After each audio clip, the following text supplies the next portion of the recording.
di Sumbawa itu lebih pada proses menjadi pionir sebenarnya. Karena kalau ketika di Jogja begitu banyak apa namanya komunitas film, begitu banyak teman-teman kreatif, begitu banyak festival yang mulai tumbuh di tahun 2000 awal sampai menjelang 2013 ketika saya tinggal di sana.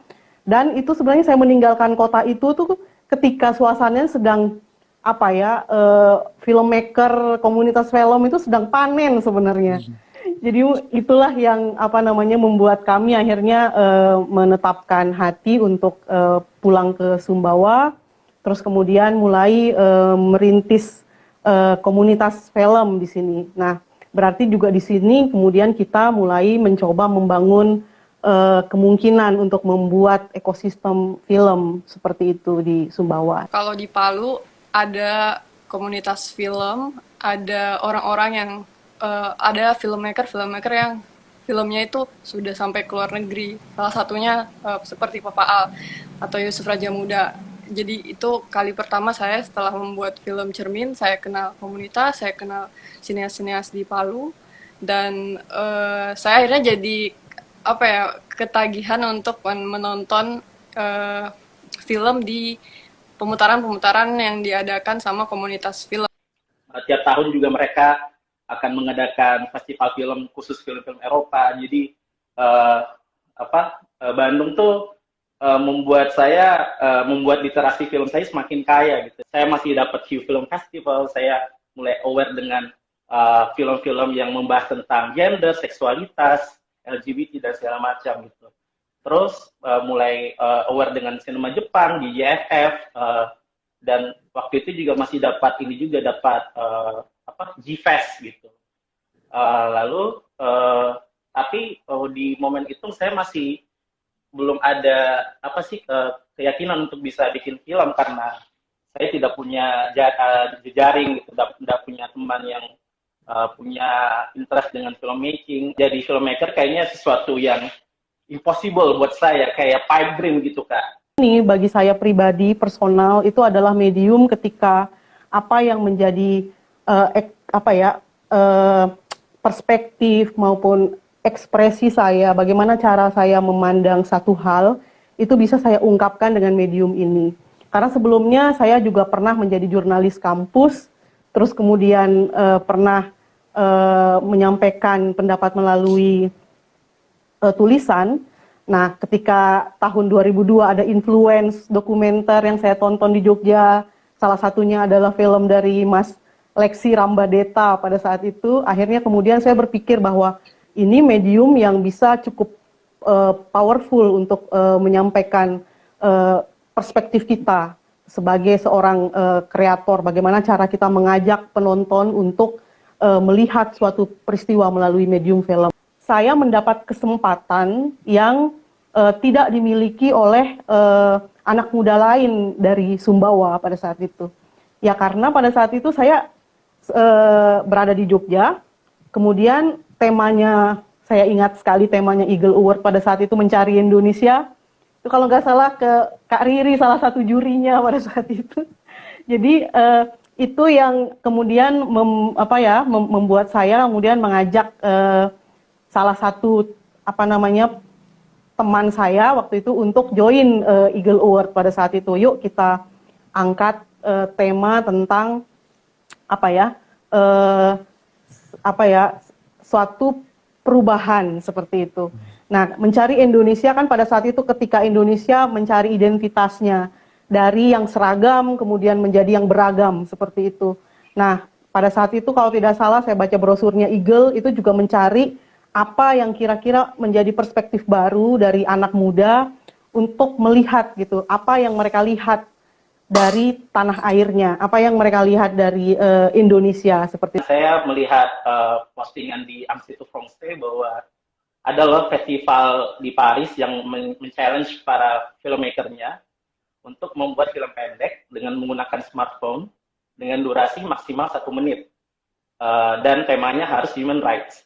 Kru cuma 2 orang, saya dan seorang teman lagi, dan gitu kita merangkap menjadi sinematografer, merangkap menjadi editor dan segala macam, dan dengan workflow yang sebenarnya tidak jelas gitu, tapi at the end kita berhasil bikin Anissa seperti itu. Itu sih awal mulanya kenapa bisa buat film pendek seperti itu, Fer. Sih waktu kuliah emang udah tertarik sih dengan isu-isu mengenai perempuan, mengenai seksualitas, mengenai minoritas seksual gitu. Dan saya ingat sekali waktu kuliah itu saya sering sekali membagikan opini saya mengenai isu-isu tersebut, dan kadang ya, dan pas udah dibagikan, orang-orang responnya kurang mengenakan. Jadi kita tidak mengalami percakapan yang sehat seperti itu. Pernah ngebaca artikel bahwa ternyata ada perempuan yang pernah mengalami gay conversion. Dia mengalami ruqyah, di ruqyah paksa oleh orang tuanya, hanya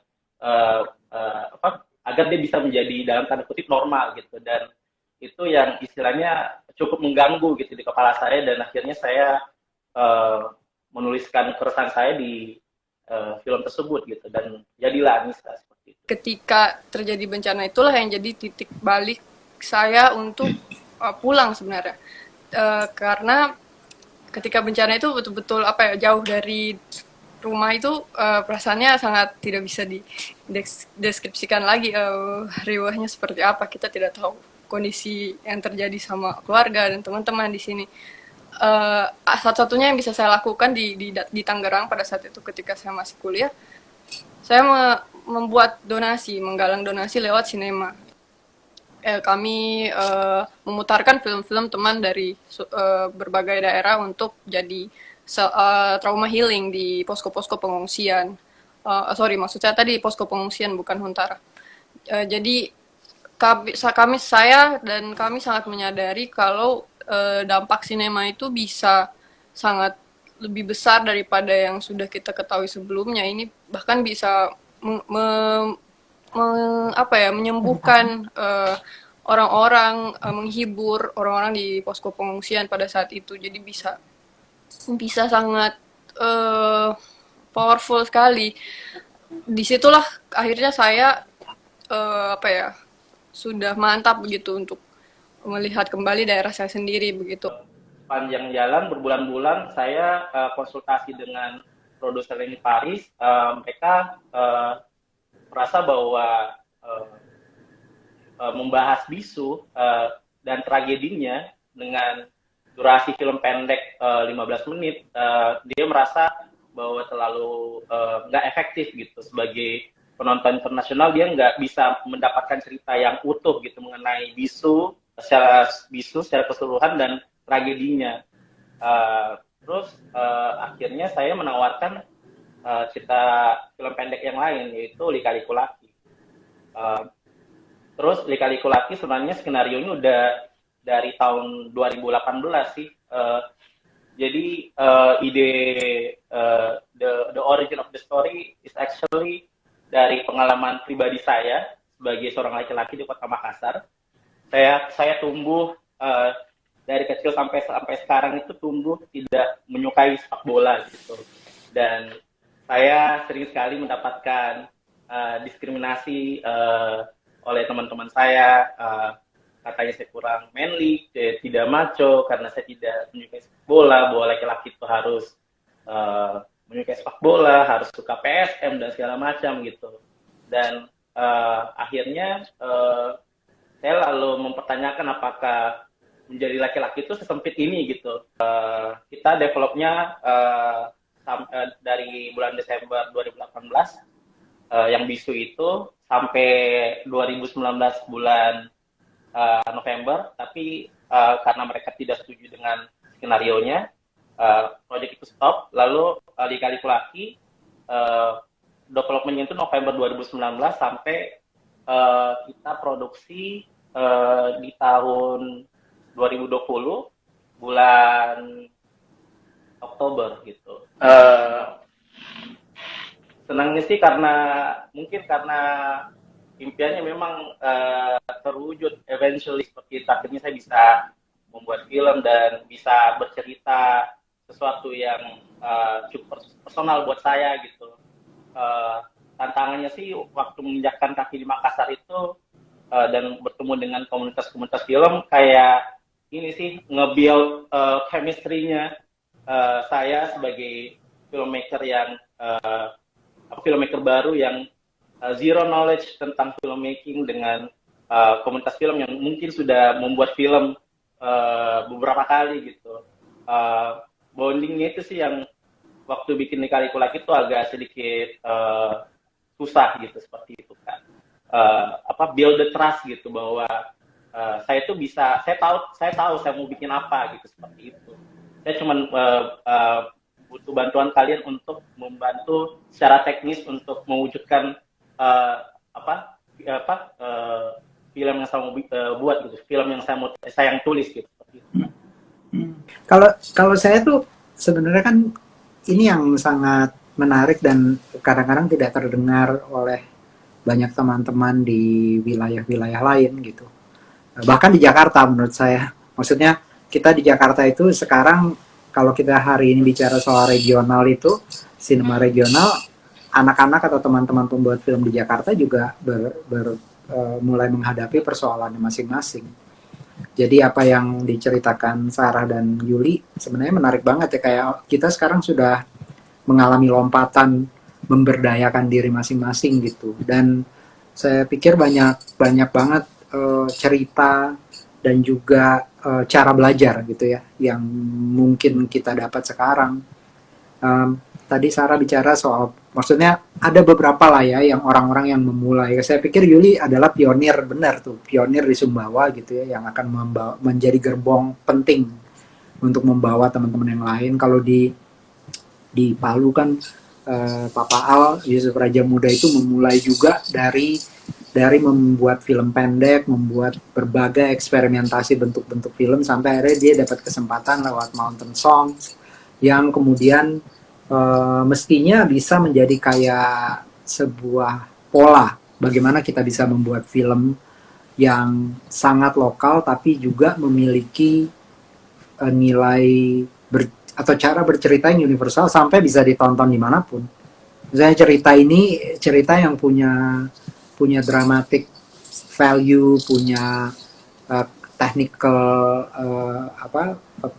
production value yang sejajar dengan banyak film-film lain yang datang dari berbagai wilayah dunia gitu. Itu yang sebenarnya nanti menjadi titik penting kemajuannya gitu. Dan saya pikir bagus banget sih sekarang. Saya mungkin tertarik juga mendengar bagaimana bayangan Yuli dan Sarah tentang sustainability bekerja ini gitu. Karena banyak kan yang bilang ya dulu itu sumber ekonomi film itu bergeraknya di Jakarta. Sekarang kan udah terbukti banyak yang alternatif lain gitu ya. Tetapi apakah itu betul? Apakah betul sekarang di daerah itu kita bisa dapat sumber-sumber pendanaan yang berbeda dengan teman-teman di Jogja atau Jakarta dapatkan gitu? Itu mungkin yang saya pengen tahu berikutnya gitu, apabila mau diceritakan ya, supaya teman-teman dimanapun bisa dapat inspirasi.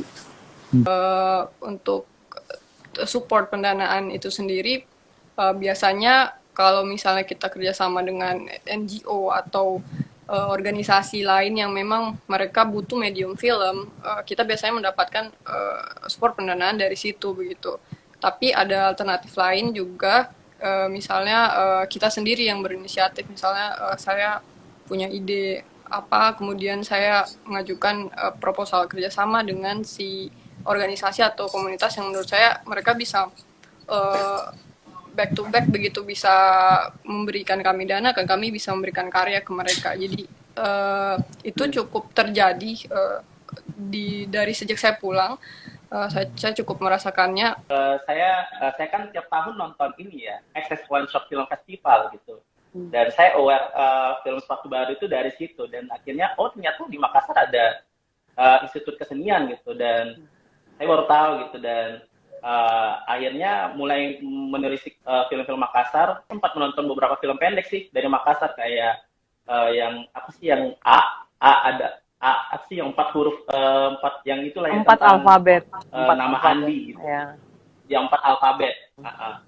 Dan sepatu baru, Dan lalu menonton ini juga film Adit yang selanjutnya. Saya nonton film Kado itu di Plaza Senayan Film Festival gitu. Ini sih melihat juga sih sinema sinema di Makassar gitu dari jauh. Ternyata filmmaker di Makassar itu sudah mulai membuat film-film panjang, film feature untuk di bioskop gitu.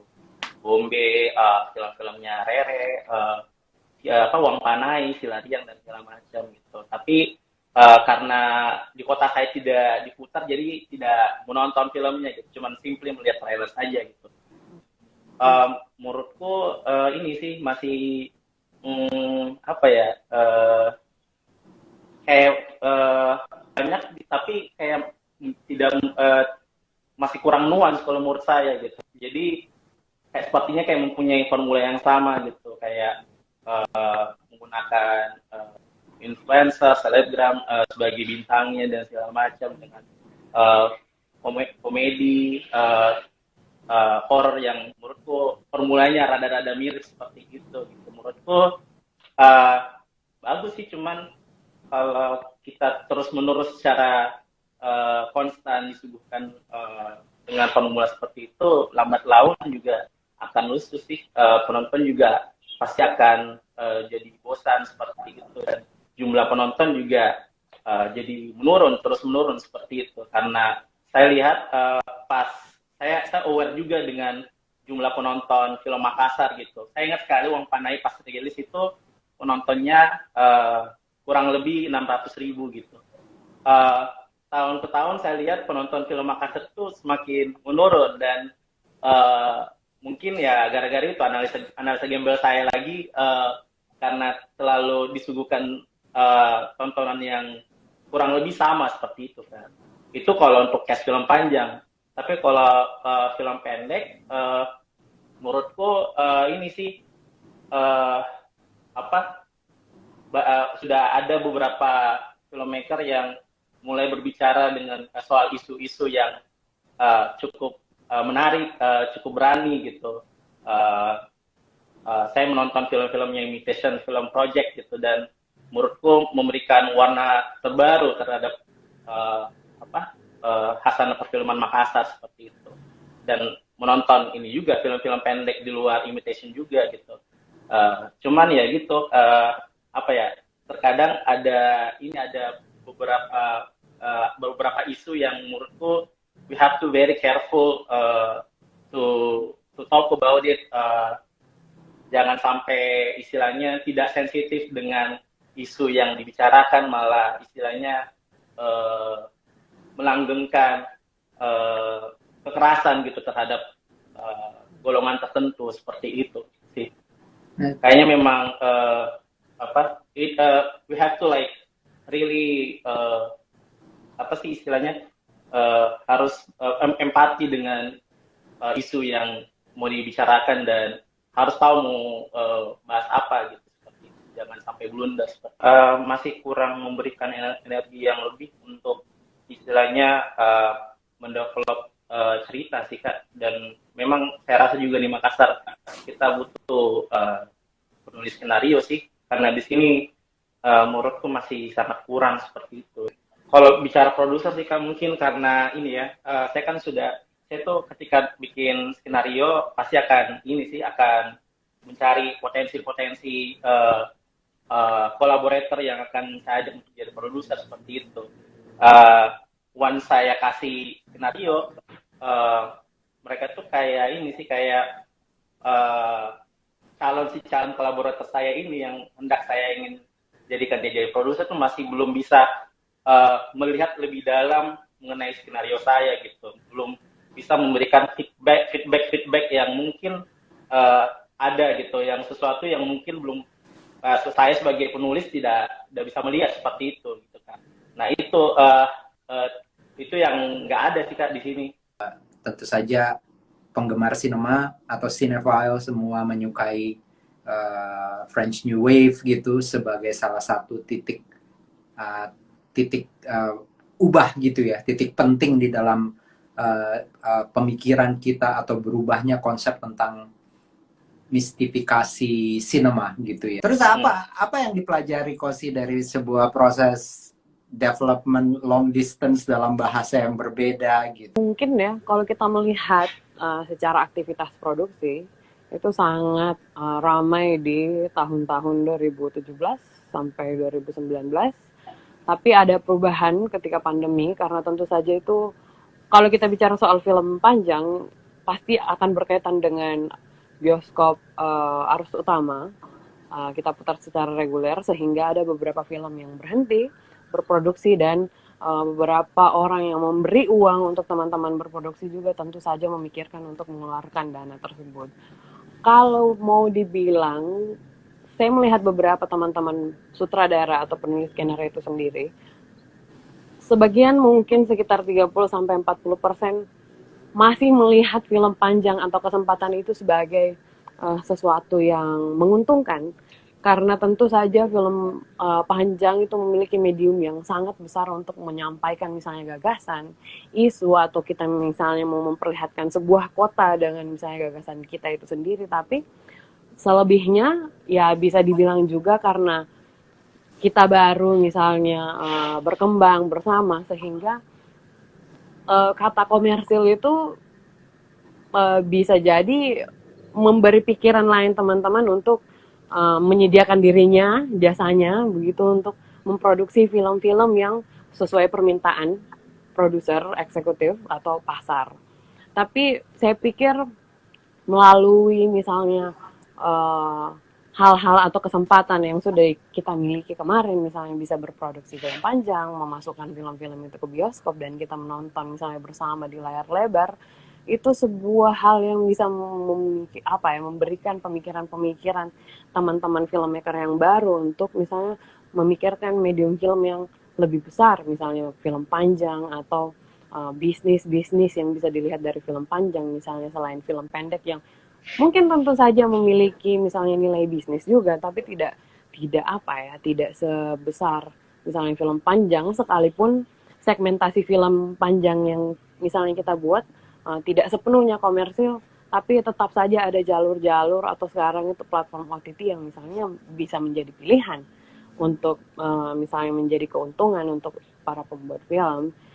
Tapi saya rasa sekarang, Kak, kalau misalnya kita lihat perkembangan teman-teman untuk berproduksi film panjang, itu teralihkan misalnya ke kecenderungan teman-teman mengalihkan tenaganya untuk membuat series di YouTube, atau melihat peluang-peluang apakah misalnya ada platform yang mau bekerja sama untuk membuat series, untuk misalnya mengalihkan tenaga-tenaga yang misalnya ya katakanlah terhenti di awal 2020 gitu, tiba-tiba terhenti, dan harus seperti apa.